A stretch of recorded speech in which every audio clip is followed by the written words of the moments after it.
Good morning. It is Wednesday, and I just want to share a new book. You probably can't see that, but anyway, it's okay. This is the autobiography of Benjamin Franklin. This book is 150 years old. I bought it at a yard sale this summer, just down the street from a lady, a friend of ours, whose husband was in my class, and he passed away during the COVID fiasco. But anyway, I think it was probably his. He was a history buff. He had written some histories, local histories on natives and so on and so forth, that wound up in bigger books. But anyway, Benjamin Franklin. I just started this book. I should have. What was the guy's name?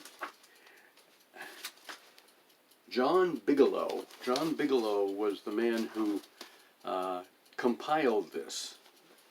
Franklin apparently wrote his autobiography, in 3 or 4 parts at 3 or 4 different times in his life. Basically, he wrote it for his family. He left all his papers to his grandson,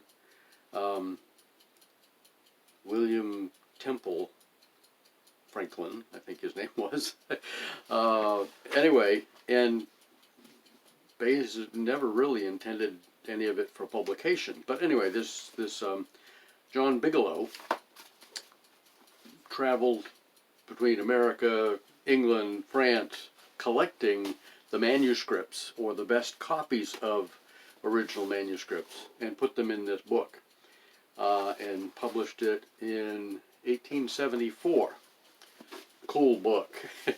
Anyway, I've just the first 54 pages are a documentation of John Bigelow's adventures in collecting the manuscripts.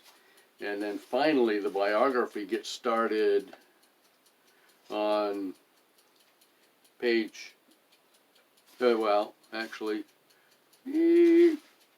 somewhere around page 55, 56, 57, somewhere in there. Anyway, just started reading it. But Franklin was an interesting guy. He was sort of the Elon Musk of his day.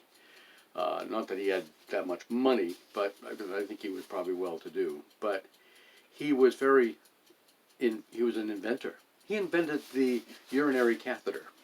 He invented bifocals. He invented the lightning rod, and many other things. What else was there? I can't remember. He was given the job of establishing a national post office by the Continental Congress. He had some hand in discovering electricity, the big story.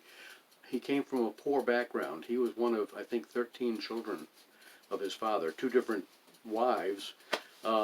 He was the youngest son of a youngest son for 5 generations of youngest sons. Interesting stuff. He was a godly man. He gave God all the credit for everything he had accomplished in his life. I don't know if he was a Christian, but he was a godly man. His grandfather's family had a English Bible back when English Bibles were against the law.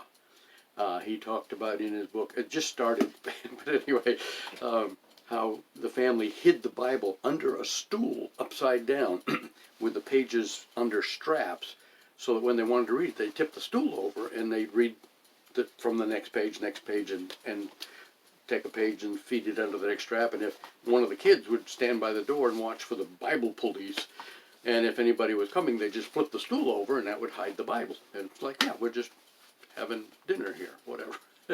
Interesting stuff. I am very looking forward to continuing through this book. It's not a huge book, and the pages are good and thick. They're not thin papers. So anyway, Benjamin Franklin, yeah, very influential. Fire department, libraries, those are things that he helped establish. Philadelphia was his hometown here in the United States. He traveled to England and France as well. He could write in French and English. Some of the history of the documentation is letters in French. I don't read those. Have a nice day.